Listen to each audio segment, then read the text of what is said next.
Hi everyone, welcome to Unlocking My Potential. Today I'm starting this episode a little bit different because fall season is starting.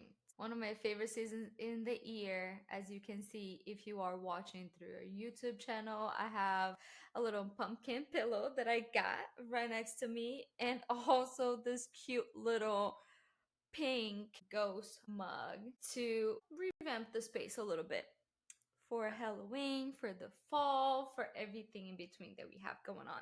You will listen to our amazing guest, Danielle, super soon. First things first, I just want to say thank you to everyone that have been listening to all of our episodes, to this great podcast. It's such a passion project of mine. And just seeing the amount of views that we're getting, the amount of likes and just love towards this platform that I'm building, I'm just so thankful. Super thankful for everyone. If you like what we're talking about, if you like the stories of this amazing woman in STEM and just want to help me grow this whole community, please like, follow, subscribe to this YouTube channel, to our podcast platforms, Instagram, TikTok, LinkedIn. I'm all over the place right now, as you can see. Just trying every single platform, trying to grow this passion project of mine. But again, I just want to say thank you so much one more time for everyone listening, everyone that has been enjoying this. Super excited to have you guys here, honestly. And I know this episode will be going out in October. So happy almost Halloween, everyone. Happy fall.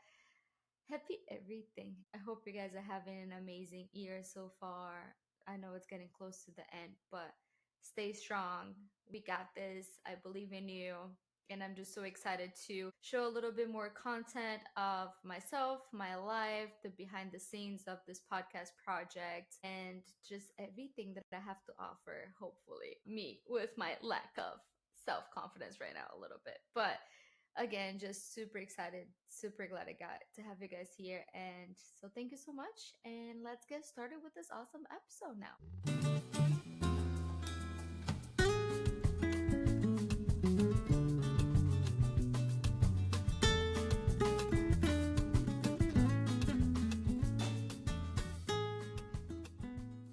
Hello, everyone. Welcome to Unlocking My Potential. I'm here today with Danielle Mendez, who will be sharing her experience as a software quality engineer, her bachelor's as with a computer science, and then plus a master's as well in engineering management. So super excited to have you here with us today. Very excited to hear your whole story, how you get to where you are. It's going to be awesome, super fun.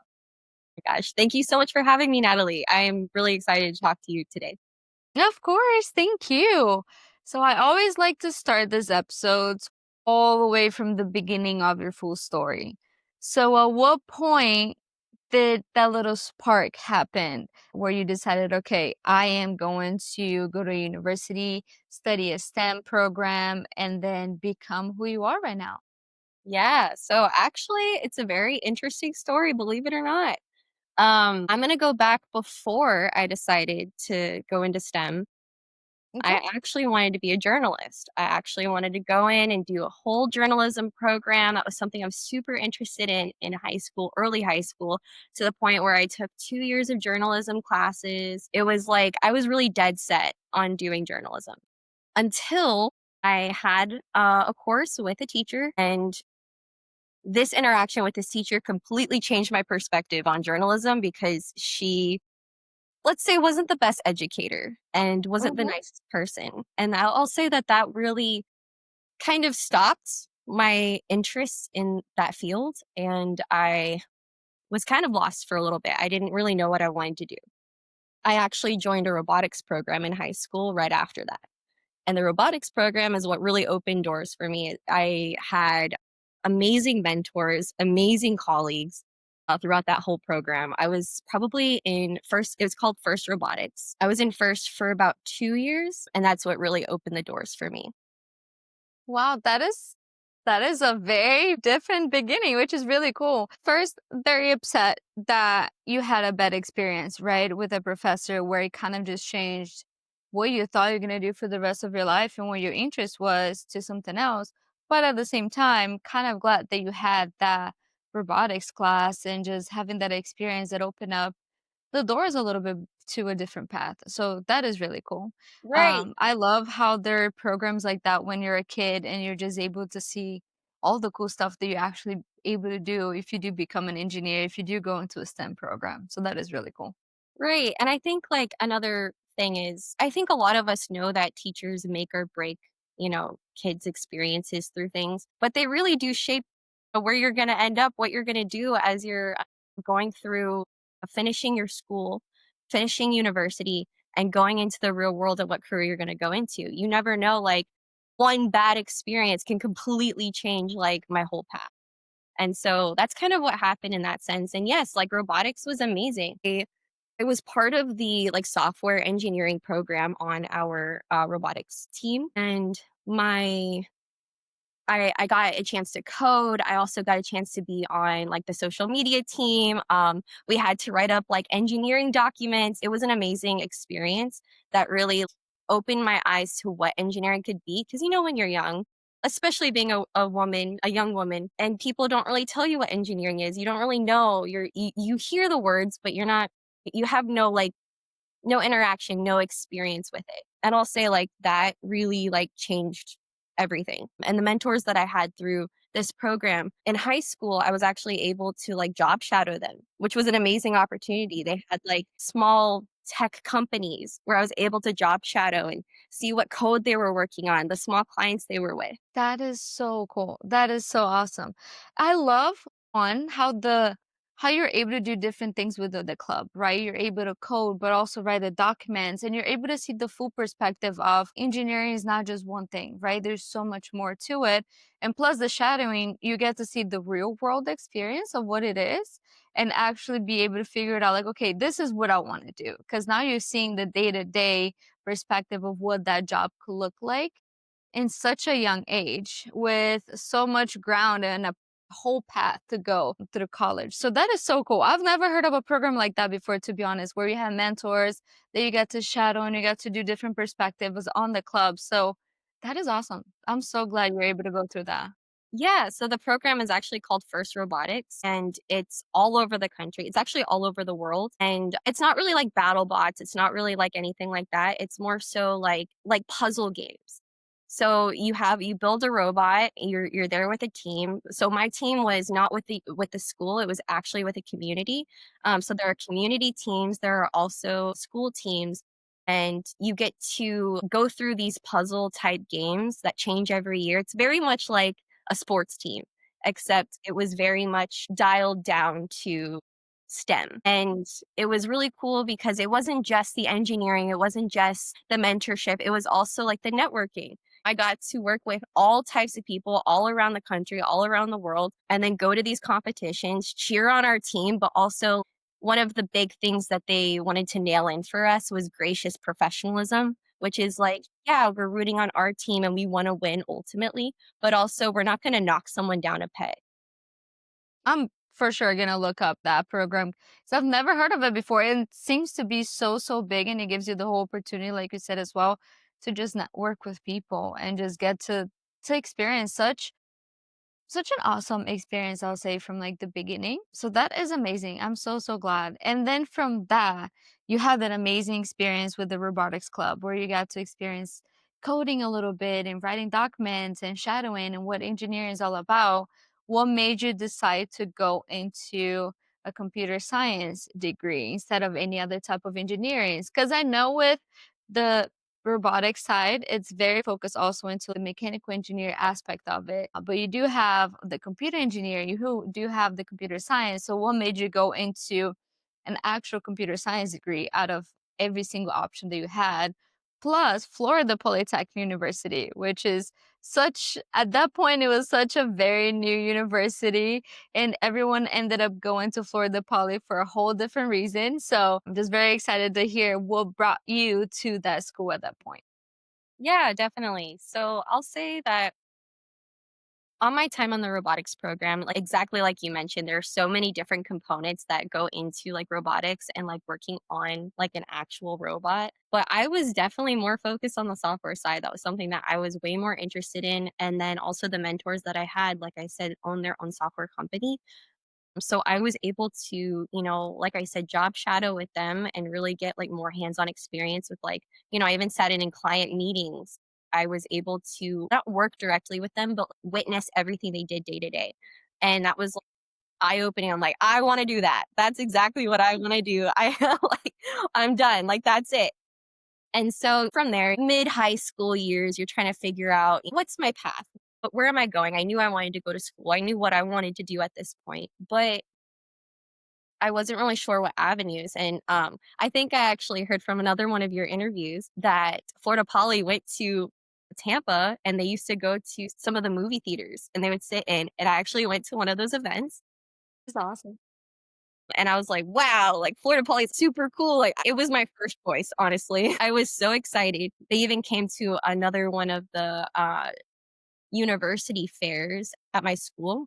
And that was another time that I got to talk to the same recruiter, quote unquote. And I just knew that's what I wanted. I applied. I got in right away. I was so excited. So Florida Poly was pretty much my goal. Yeah, no, that's the same thing for me, honestly. For me, it was my dad actually. He sent me a link of the university. He was like, "Hey, have you heard about this one brand new school that just started a STEM program?" Because at that point, I decided to go into STEM. And the first thing you see is just the main building of the university and how pretty and unique it is. Literally, I was like, "That is all. I don't need anything else." I applied, I got in, and I don't remember if I applied for other universities, to be honest, but I don't even think I consider any other university as soon as I saw that. I was like, "This is Yeah, cool." That's it. exactly. Yeah, I was in the process of applying to other universities, and I got into Poly so quickly that it was like, okay, well, this is what I wanted. So you think I can stop now? Exactly. No, that is so cool. And I'm glad that they were doing events like that because most of the universities were going to like year fairs or those fairs that they have for like where every single university goes to, right? But they were just trying different things. They're showing up at like movie theaters and just different parks and different locations. And I think that also stands out a little bit of like, okay, you are at the movie theater right now. Hello. Like so just the unique aspect of them trying to bring students, I think also was just so different for everyone that it just kind of opens up your eyes to something a little bit different than other universities are not doing. So that is really awesome. And then how was your experience at Florida Polytechnic? I know you were part of a lot of different groups. You were part of Suite with me. We went to awesome conferences. I was literally looking at some pictures before this interview. I was like, oh my gosh, it was so much fun. All the crazy conferences we went, like all the different fun experiences we had in college. I was like, I miss that so much right now. But how was your full experience at the university? Yeah, I mean, I will say that it was really fun going to Florida Polytechnic University. I definitely had a lot of fun. And also being these many years, I mean, it's been I think 9 years since I started or 10 years since we started at Florida Yeah. Poly, which is crazy to say. But just what kind of person I was back then and how much fun I had being around all of my friends and experiencing kind of life for the first time independently. I really enjoyed, like you mentioned, there are a lot of clubs I was involved in, and the Society of Women Engineers was a really big one. And we'll get to that kind of later down the road. But I just will say I had like a really great experience. And I know when I first started at Poly, they didn't have accreditation yet, like full ABET accreditation. So I think I was young enough and naive enough and I'm like, oh yeah, that's nothing, no big deal. But once we actually got the ABET accreditation, I think we all were like, whoa, this Mhm. is actually a big deal that we Yeah. have it now and we didn't before. And that also kind of like changed our curriculum. So I think when I first started at Florida Poly, I wanted to go into the information security side. So I wanted to Okay. go into like cybersecurity, information security, and that was really something that I was set on. But as we shifted into ABET accreditation and the curriculums changed, I actually decided to take a step back from the cybersecurity side and be more general. So because I didn't really know what I wanted to do after getting my degree, so I wanted to be more general rather than being super specific. So that was something that changed while I was there. And then ultimately I got my computer science degree. Is awesome. And yeah, I remember that too. Even with my major, I honestly don't even think my major exists anymore, to be fairly honest. It was one of those situations of, yeah, I graduated with this degree, but there's not a lot of us. And there would not be a lot of us because it completely changed our program names. But no, I remember that too because I had the same feeling at first. I didn't probably like you said, we're naive enough that I didn't even consider what the accreditation would have impacted us so much. I was just like, yeah, okay, I'm in this university, we're doing school and everything. But as soon as we got that accreditation, everything changed. I think everyone, in a way, I feel personally, start taking things a little bit more serious. Of like, okay, now this university is becoming a bigger deal, and you graduating from this university is becoming something big. I guess I'm jumping a little ahead, but even I remember like going to the conferences and applying for internships where you have to search for university on the company's website. And our university never existed before, but now you look for jobs and our university's there and you're like, look at that, guys, we're making in this world right now. It was just literally, it was such a big difference from before to then. But I am so glad that we're able to get the accreditation. And that happened, I think, what, in the last year of our college or something, was pretty close from us graduating to a point that a lot of students left, actually, that I remember from my class. A lot of people left to go to another university because they were scared of, okay, if we do graduate, our degrees are not valid, then what we do? But I'm glad that we stayed. I'm glad that a lot of us actually stayed and we went through and we got accredited and look at us now, right? Everything kind of worked out for the best. Yeah. Yeah, it all worked out in the end. Um, and another thing that I wanted to mention during my time at Florida Polytechnic University was I worked with the academic coaches there. So I was an academic assistant. So I was all involved in everyone changing their curriculum and making sure if you're changing your program, you're going into a different program. I had all the forms. I was part of that shift, that move. So that was something that I did. I was working for about 2 years at the end of my time. What impact did you see in that sense of as soon as we get accredited and a lot of the curriculum and classes and even degrees change? Was there a lot of people transferring or changing? Or how did you see in your perspective doing that job and being a little bit more deeper into the sources? Did you see any impacts that happened there? Yeah, so exactly like you said, a lot of people were leaving or a lot of people were shifting around. I changed my program in a sense.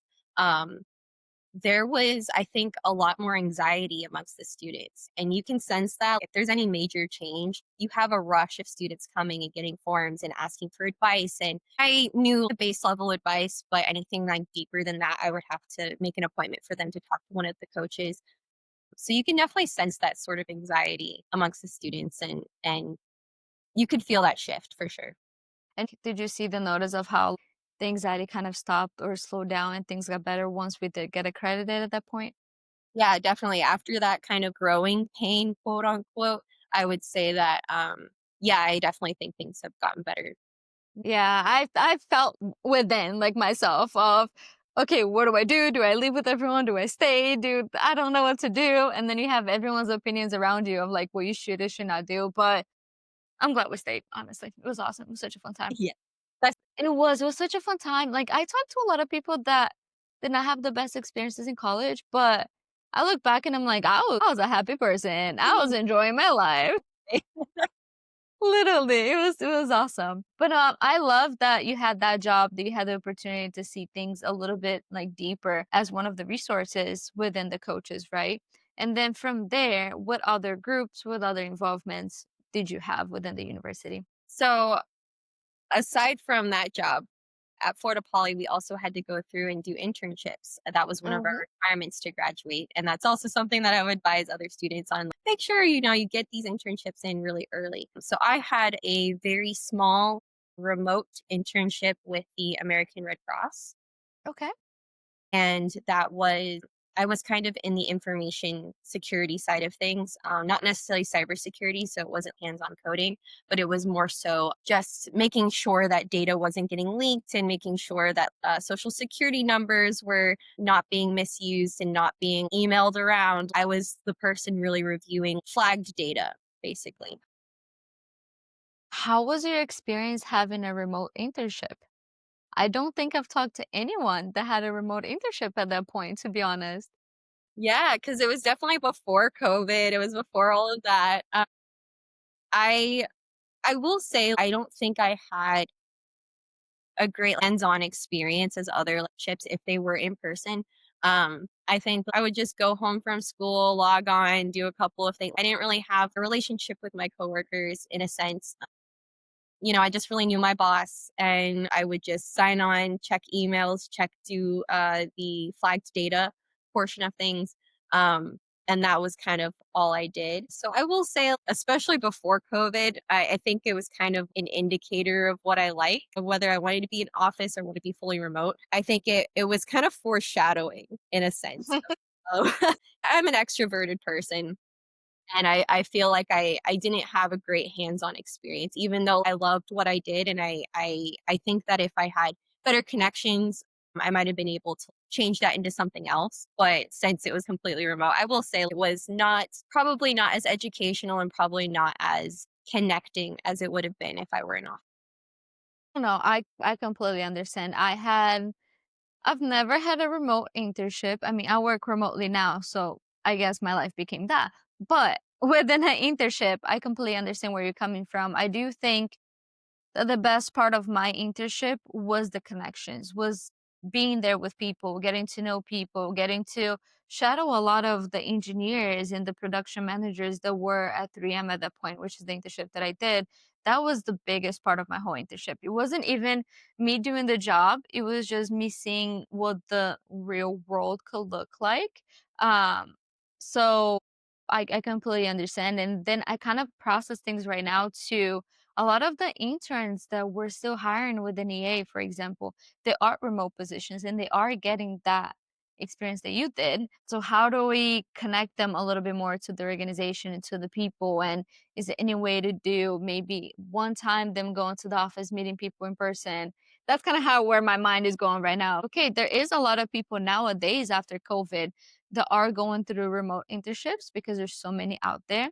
But you having that first hands on before the whole world changed, at least it helped you give the perspective of, okay, this is not what I want. I want to be in person. I want to work with people. I want to have those type of connections and communications and conversations and just network they usually don't get with the remote job. I always tell everyone I think it's a great way to have both, to have an experience that I love this, or even an experience that you're like, okay, no, this is not for me.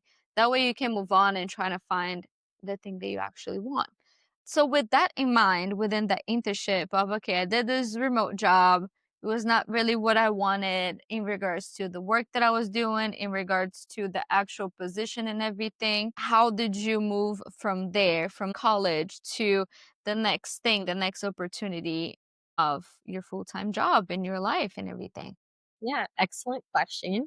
So when I dropped that little hint earlier about how the Society of Women Engineers, also known as SWE, kind of was a big thing in my life.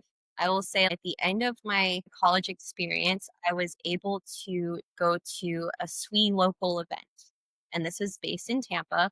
And for all of the SWE events that we would go to, all of the conferences that we would go to, as you well know, that we all prepared very well for the career fairs, that we were highly prepared, and our main objective was, I'm going to get a job from this career fair. And we would go to, with our club, to the big SWE conferences that were staged all around the country. But for the more local events, I feel our expectations might have been a little bit smaller. We're going there to mostly to network.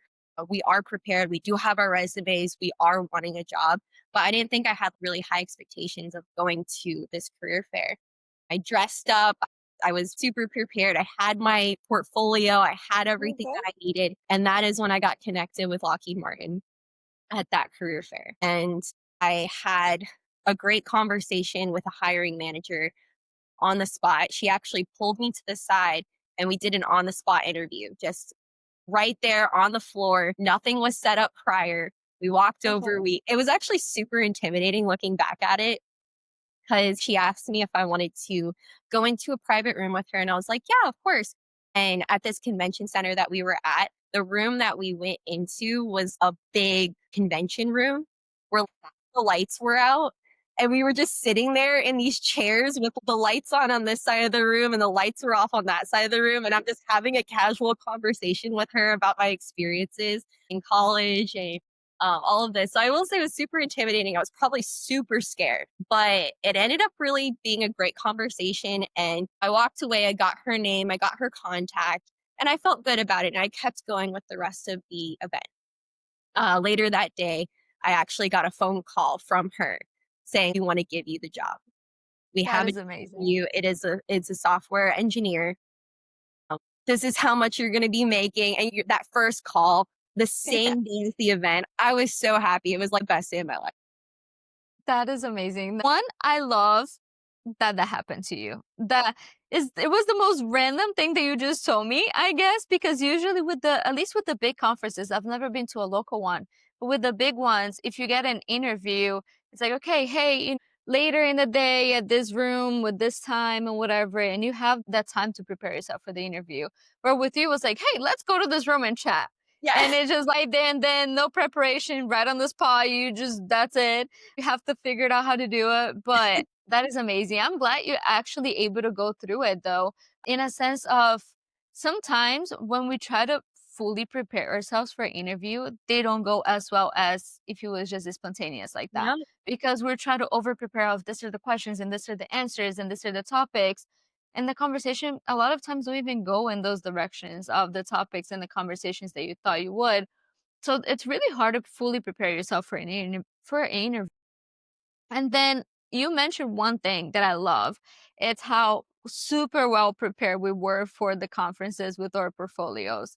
That is one thing that I always used to joke with my friends of like, this is our little Florida Poly secret because looking around, the first time I went to the conference, I was a sophomore.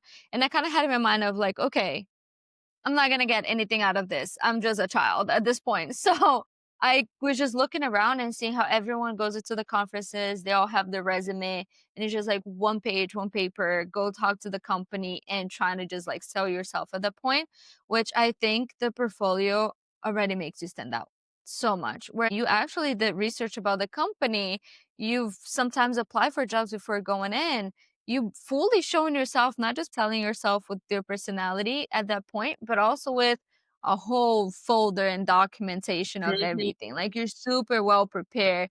And I could see the like little spark on people's eyes when they will see it and they'll be like, okay, hold on. This is so different than what I'm used to, exactly.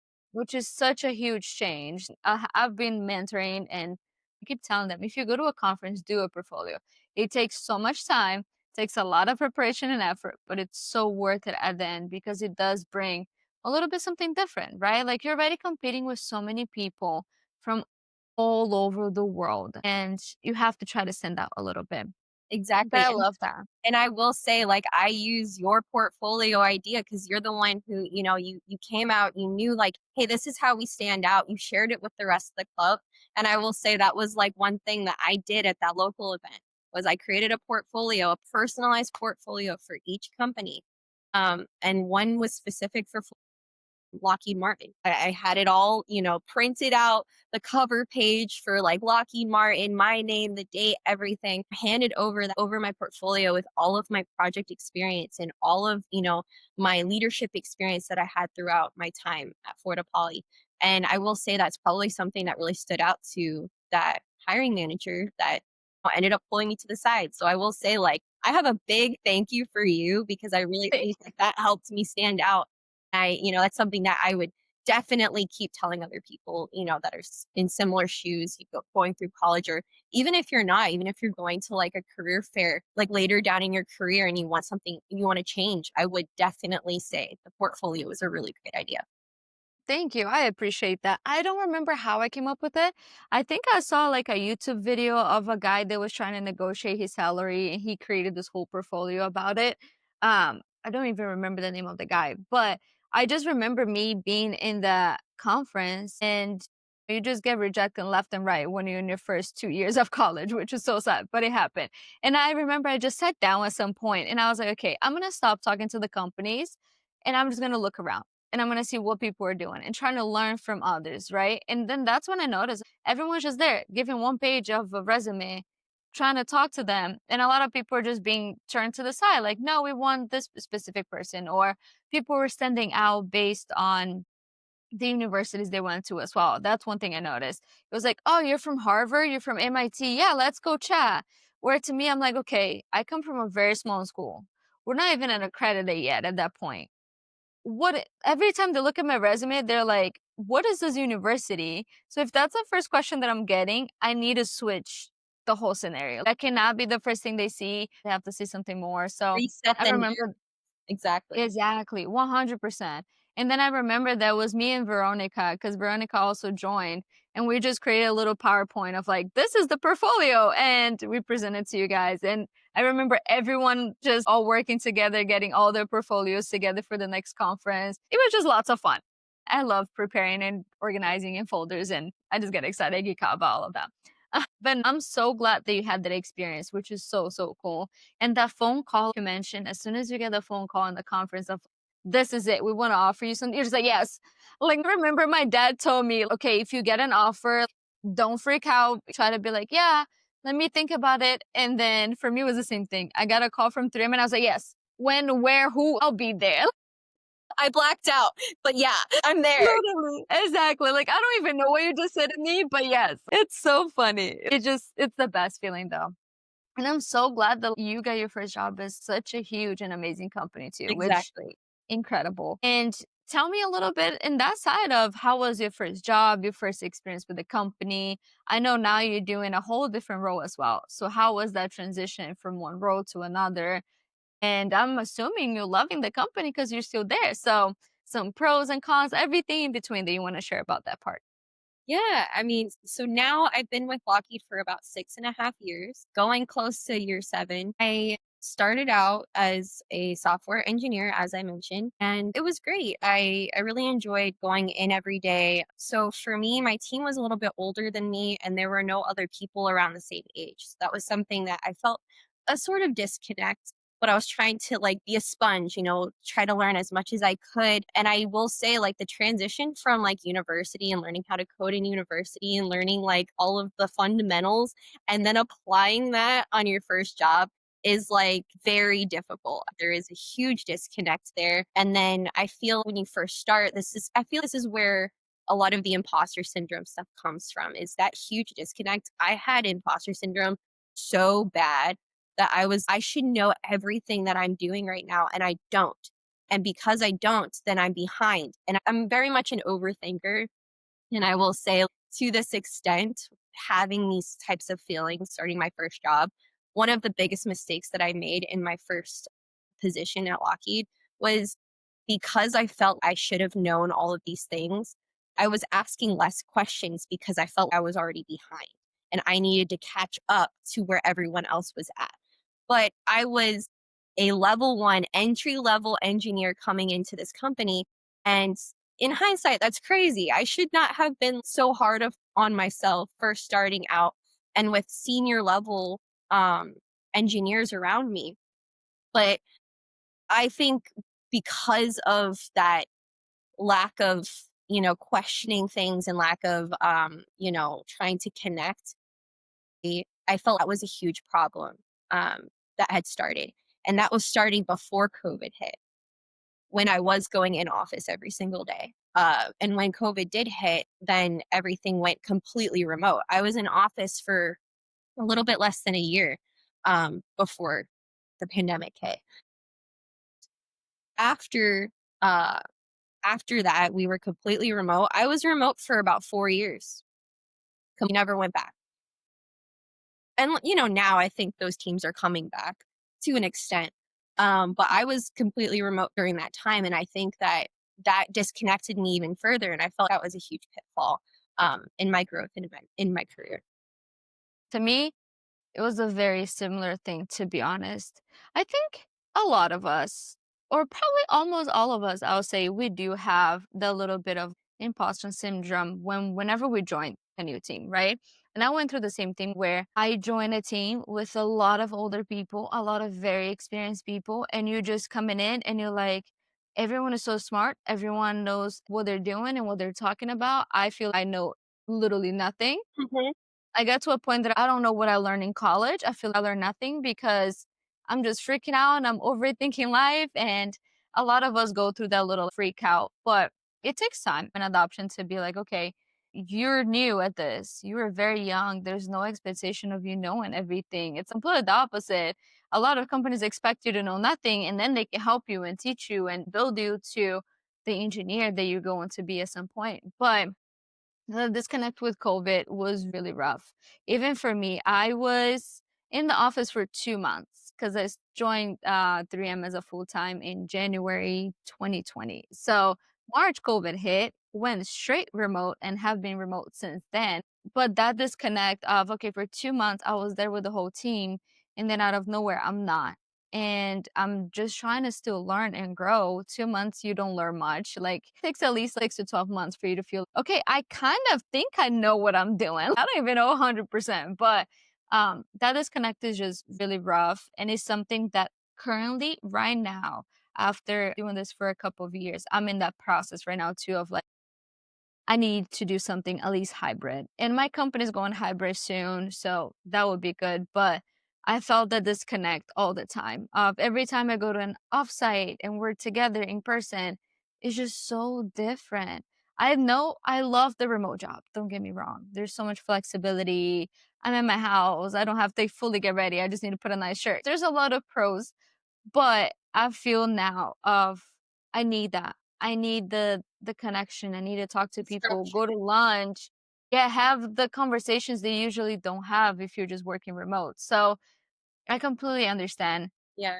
And yeah, I also feel I felt so disconnected in a lot of different senses. And also not don't get me wrong, I really did enjoy my time in that position and I did learn a lot.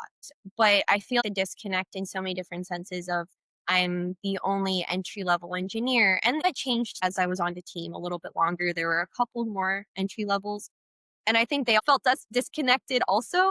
So I think it made me feel less crazy. It's not just me. I'm trying my hardest and I'm trying to learn, I'm trying to grow. But also being one of the only women on the team, on a very male dominated team, which is very common in STEM, being mostly male dominated.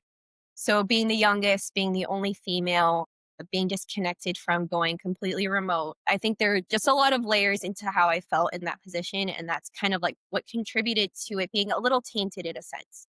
Um, I did learn a lot. I did put a lot of skills on my resume, and that is something that like I'm very grateful for. But yeah, overall, that was kind of my experience. Completely understandable. And then how was your experience moving to the role that you're doing now? Because I know you're doing something completely different. Are you back in the office full time, hybrid? I'm making that assumption just because we just talked about the remote job. Did you find the position or did someone, come to you and be like, hey, this could be a great fit? How was the whole process? Yeah, so I will say my manager on my first position, he was amazing. He really helped me. He was very connected. He wanted to understand my career goals, which I think I really value in a manager is when they really want to understand you and what you want to do because they know this job isn't your forever. And I think that is something that I really value in leadership.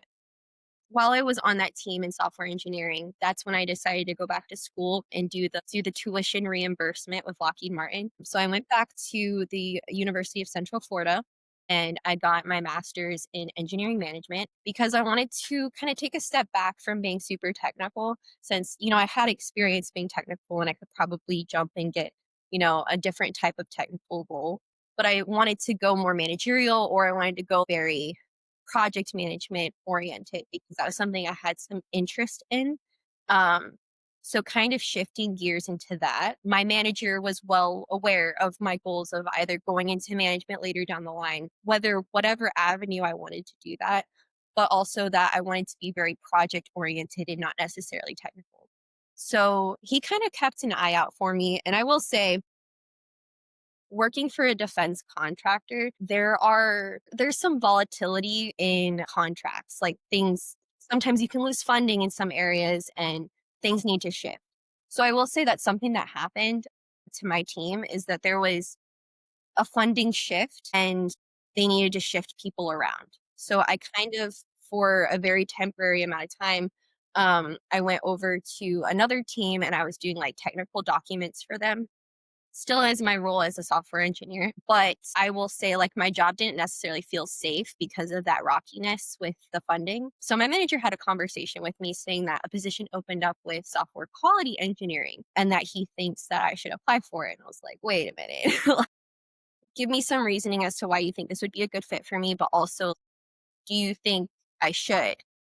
Do you think my job is safe? Do you think that um, the track that I'm going is sustainable?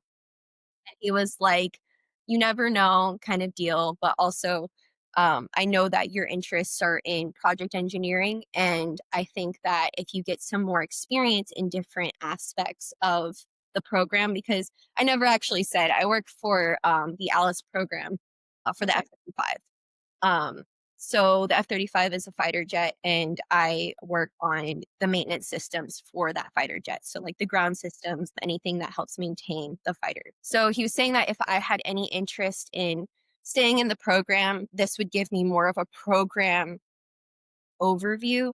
I would have a more general view of the program rather than something very specific in the very specific component that I was working on in my programming. So, given that information, I was like, okay, I might I'll give it a try. I'll apply, I'll interview. But I was really scared. Again, the overthinking kind of comes.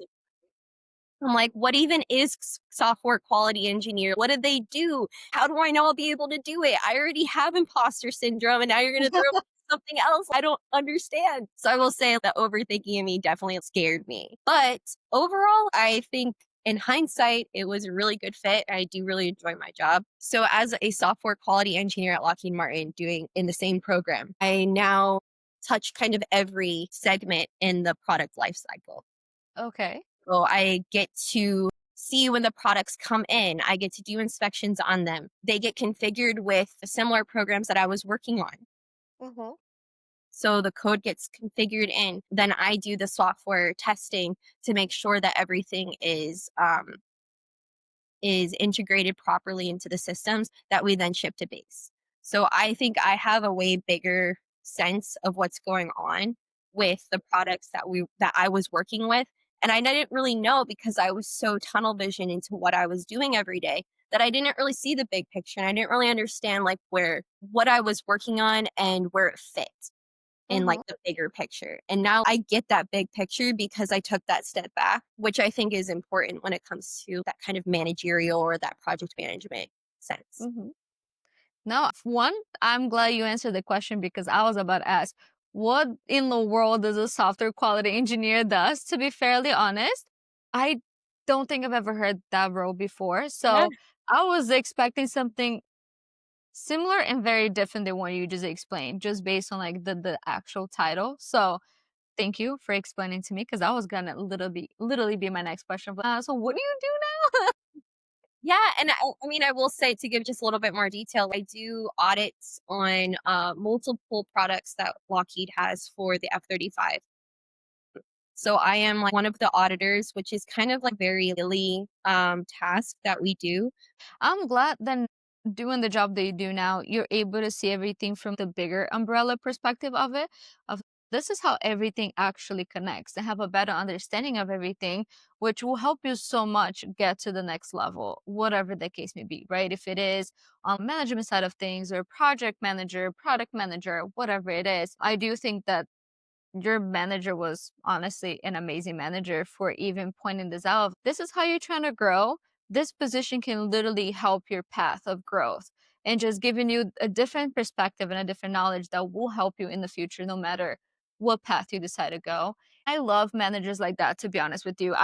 Know that there is usually two kinds of managers. One that wants to help you grow, but kind of wants to keep you in the team because they're benefiting from having an amazing employee. But there's the one that they just understand this is not your forever role, like you said. You want to grow, let me help you grow. Let me help you take to the next step. And let me actually be a great manager for you with whatever the career path you want to take. So I'm so glad you have that kind of manager and that he was able to pinpoint of there's this one position go and can apply and this is how you can benefit from it, which is so amazing. And then you also mentioned that this was the point where you decided to get your master's. So What do you think? Because I know this is a very contradictory perspective, but what do you think were the benefits and what are the pros and cons that you see of spending that time to doing your master's program? How do you think that's going to benefit you getting to the next step of your career that you want to get to? That is a really great question. I will say that there's a lot going into wanting to get a graduate degree. Whether that is, you want to go into a technical side or you want to go more managerial or you want to do anything. It's you really have to understand what are your goals. So like I said, I think I wanted to do something different than what I was doing. I wanted to get more experience in other areas. And I knew if I got another technical degree, it would just keep me very niche. And that is not necessarily something that I wanted. I wanted more diversity moving forward. So I think in the education side of things, I wanted to be educated in different areas rather than being super specific. In the career growth aspect of it, I don't think you would see a benefit right away. And that's something that I think is a common misconception when getting your graduate degree is that I'm going to get I'm going to get a master's degree and I'm going to get a promotion right away. I'm going to make the money that someone who has a master's degree is going to make. And that's just not really the case. I'll say I got my degree. I was still on the team that I was on. I think that I was more marketable to another team that wasn't so technical. I think having that on my resume was something that was interesting. But also with Lockheed Martin, I kind of was a lateral move. So there was no pay increase, there was no promotion. I went from a level 2 to a level 2. So there was no real change that way. But I will say having conversations with your manager about, your worth and your goals. And I think that's something when we talked about having a really great manager, even if you don't have a manager that's quite as understanding, you need to advocate for yourself and you need to make sure you have those conversations of what you want and how you can get there. And I think if you're looking for growth in your career and you just got a master's degree, you need to take on more responsibility in your current role to kind of prove that you're worth that. So I think applying a lot of the concepts that I learned in my master's degree really helped me get to that next level and kind of prove my worth. So I'll say in a very loaded question, overall, getting that other type of experience, that other education really helped me by far. And I think will definitely help me in future roles and inside or outside of Lockheed, whatever happens in my future, but also making sure you advocate for yourself if you do decide to go back and get that degree. 100%. I love so much how you brought up the point of the misconception that we all have. Because I think even for me, so when you go in to apply for university, even on the actual program page, they say, this is the jobs that you can get with this master's and your salary increased 10,000 K or whatever. And you just get super hyped up. You go into your master's and then you finish and you're like, where's my extra 10K? Where is the next role? Where is everything? It's Which not that's not how practical. n no, that's not how it works, which I love that you brought that up of you do need to put the actual work, right? It's not just going and getting a degree that's gonna change things for you with your career path, is you taking more responsibilities, like you mentioned, you having those conversations with your manager and advocating for yourself of, "This is where I wanna be." Mhm. Right? And this are the next steps I want to take.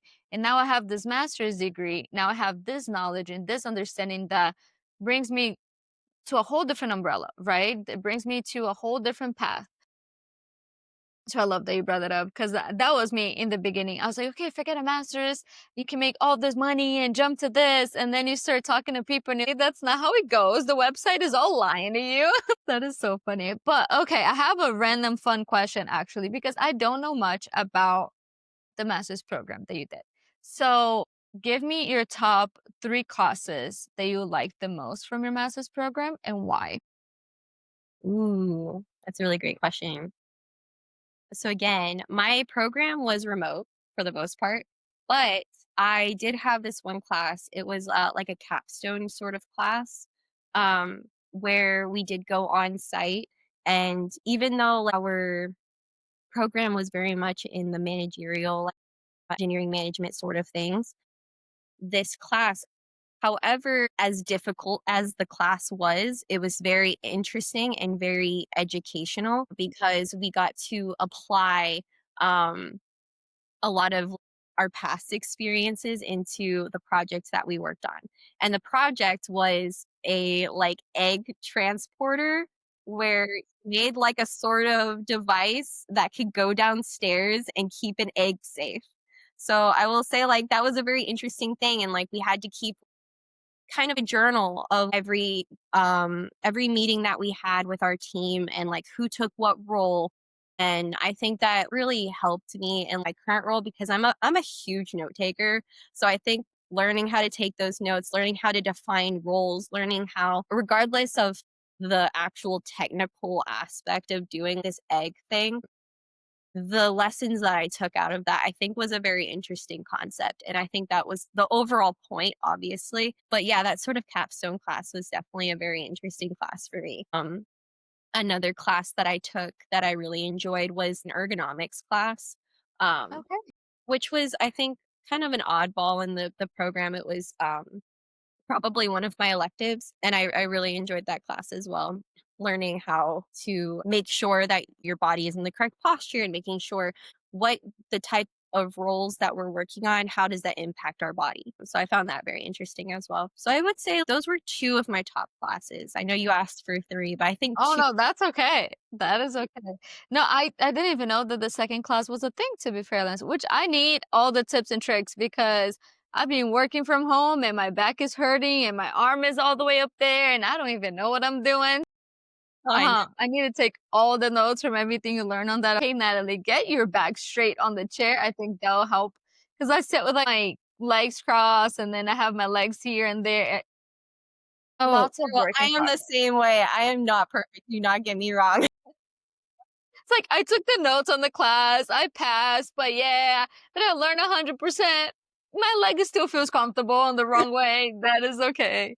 No, I love that. And the capstone class is really cool, actually. Very interesting concept of bringing the technical perspective with the management side of things. And I remember that for me, I have now done my master's, but for my bachelor's program, I think my favorite class was a project management class, to be honest. And that's when I knew this is it. This is my life. I don't want to go technical. I just want to be a project manager and deal with people and documentations and organizations. And like I told you, I geek out with like my files and my folders and all of my organizing stuff. So I love that you were able to have that experience and be able to implement a lot of the knowledge and things that you've learned from your master's into your current role and into the possible future, what that looks like. And if you, there's no restrictions whatsoever, if you could choose your next role, what would that be? Would you try to go into a product management role? Or would you try to jump already into managing a team? What would that look for you? Oh, that is a very great question. Honestly, I think that I'm very flexible when it comes to like what I'm interested in. I think that I have interest in different sorts of like areas, and I can go in honestly any avenue. Like I know that there are software quality engineers, kind of and like any products that you can think of. And they kind of do different things. So it's not necessarily exactly what I'm doing. If I go into, another company, it would be a completely different experience. But also I do think one of the next steps would be managerial. I would love to be a manager. I would love to, work with a team and help people on the day to day. But also on a whole other aspect is the project management, managing a whole project from start to finish. That is something that I'm also interested in. So I hate to give you three answers, but I kind of feel the world is my oyster, and anything that comes, I am open to the possibilities. I'm the same way. Don't feel bad. Do not say sorry. I feel right now I'm in the position where I'm looking for the next thing. I kind of reached the ceiling with where I am. So I'm like, okay, let me look for other opportunities within the company and outside the company. And I'm all over the place. If you see at my search bar for jobs, they have every single name, every single title, just everything. I am not consistent with a single word on my searches in the Well, position. well, on that point, that's another thing that like, I think even if the job title is something completely different than what you've been doing, you look at the qualifications and you're like, I could do that. I think you just really need to like open yourself up to. I also think a lot of people will look at qualifications and say, I'm not qualified to do that. But looking into what you have done, some things do transfer over. So I honestly think that I completely agree with you and looking into other roles and then kind of seeing where you fit into that puzzle piece. And I find that very interesting. And I'm the same way. Literally, just I know this, and then there's 20 titles. But no, I love what you just brought it up right now in regards to when you look at qualifications. I Mhm. know a lot of people, especially they look into numbers of you need 3 years of experience of this, 7 years of experience of that, 5 years of experience of the other thing. Most companies don't care. Most companies don't even look at the numbers, to be honest with you. From a 2 years to a 10, that's a huge jump. And that's where they'll be like, yeah, no, we actually need someone with close to 10 years of experience. But if it is on the first couple of years, that is not a big deal if you have so many other qualifications. And that's literally what happened to me in the current job that I have. When I applied, they were looking for someone with 5 years of experience. I had two. I applied and I got the job. Imagine if I never applied because I was like, oh no, I need to work for 3 more years before I apply for this job. That's just not how it works. Not sell yourself short at all. The worst thing that they can say is no. As Just apply. If it doesn't work out, fine. Keep moving. yeah, You can apply for other things. You can wait those extra years. But the worst thing they could say is send you an automatic email saying, yeah, actually decided to go in a different direction. Completely. literally. That's the email. That's the email. Exactly. So I think like definitely don't sell yourself short. And I mean the whole cheesy, you miss 100% of the shots you don't take. So true. It is true. It is. And I love the sentence you just say. I say it a little different. I always tell everyone, no, you already have. But what if you actually get that yes? I always, every time I'm applying for a job, I'm like, okay, they're not taking me. And then you get, we want to interview you. And what in the world just happened? So sure that was a no. Like sometimes when you don't have super expectations of, yeah, I'm going to get every interview and this is going to be great, you get surprised and things actually happen in your favor a little bit faster even. But no, I love what you just said, and it's super true. And the qualification is just so huge. Everyone, especially new students that are coming out of college, they look at those numbers so much. Oh, just don't. Go talk to them, reach out to people, try to network, do the interviews, and show them, yes, I might not have 2 years, but I do have the qualifications. I am willing to learn and get those 2 years of experience. And just show who you are and what you're capable of. And sometimes you get the jobs that you never thought you would get, that you never thought you actually qualify for. So I love that. And then to actually end our interview, if you could look back to your younger self after so many changes, so much has happened in your life, which is so awesome. What would you tell your young self? What would be some advice that you would tell her? I think there would be multiple pieces of advice that I would give myself, to be honest with you. Because, like I said, when I was younger, um, I felt kind of lost in the different things that I could do, whether it was journalism or what could I do with engineering. And I think I would tell myself, it's okay to not know. It's okay to figure things out. Don't be so hard on yourself while you're trying to go through that. That's exactly what that time is for, is figuring things out. Um, but in my professional career early on, I would definitely tell myself, and I think this is something that I've learned through my other roles after my first role, is ask questions, absorb as much information as you can. You don't need to be the smartest person in the room because you're not. Learn from the smartest person in the room. Ask those questions. It's okay if you sound dumb because you're learning. Mhm. Keep that rigor as you're going through your career, and I think that's something that I definitely could have listened to, that sort of advice. I think all of us could, honestly. To be fairly honest with you, I think, like I said in the beginning, there's so many. I almost everyone. I'll keep saying this because I really do believe. I think almost everyone we all go through some of those self confidence and imposter syndrome and all of those decisions that we make and the thoughts that we have because we don't feel we're smart enough, or exactly what you mentioned. Don't try to be the smarter person in the room because you're not, but try to learn from them. So maybe one day you could be the smarter person in the room with that specific topic, right? But just being a little bit more humble right out of college and within your first couple of years of your job.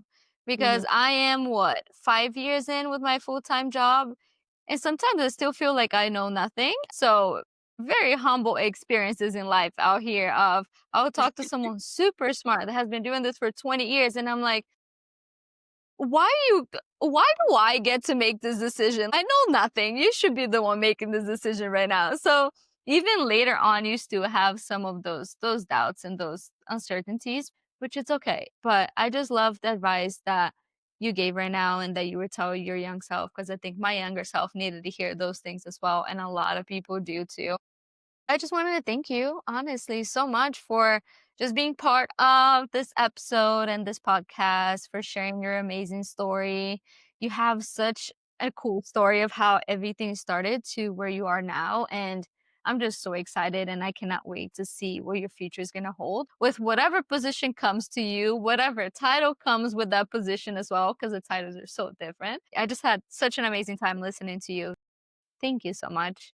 Thank you. I really appreciated being on your show, and I also really appreciate your mission in doing this. And I think you're really going to help a lot of people. Thank you. I hope so. That's my main motto with this whole podcast. I guess I created my own motto now, but in my mind, if one person listens to an episode and we're able to help them just feel like they're able to do this, a girl in college just saying, I'm listening to all these amazing women in STEM and I can do it. I can be that person, and just get inspired by everyone's stories. That's it. That was my main goal with the whole podcast. I can sign off now.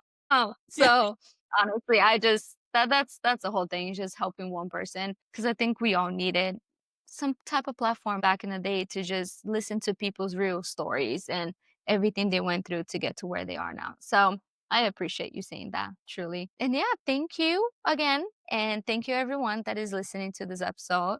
So if you love this story, which please love the story because she's amazing. But if you love this episode, just follow, subscribe, keep staying tuned because I have every other week amazing more guests coming in. Just thank you again and bye for now.